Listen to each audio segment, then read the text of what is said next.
দেখুন আমরা গুলমার্গে এসেছিলাম আর রাজাহাটে উঠেছি, আর রাজাহাটে পিছন দিকে এরকম করে বরফ জমে রয়েছে। আর রেহান কিভাবে এনজয় করছে দেখুন, ওই রাজাহাটে যে ওনার আছে তার সঙ্গেই এ বরফ সরাচ্ছে।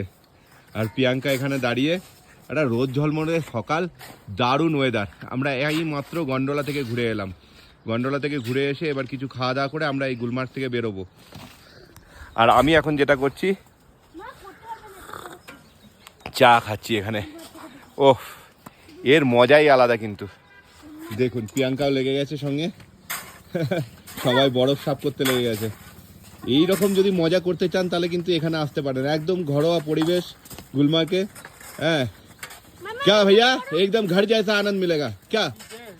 हाँ हाँ, একদম ঘরের যে একদম পরিবেশ।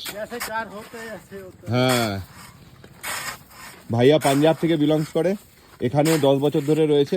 দারুণ ওয়েদার। এ নাও তুমি একটু চা খাও, কাজ করেছো অনেক, একটু চা খাও এবার। দারুণ দারুণ।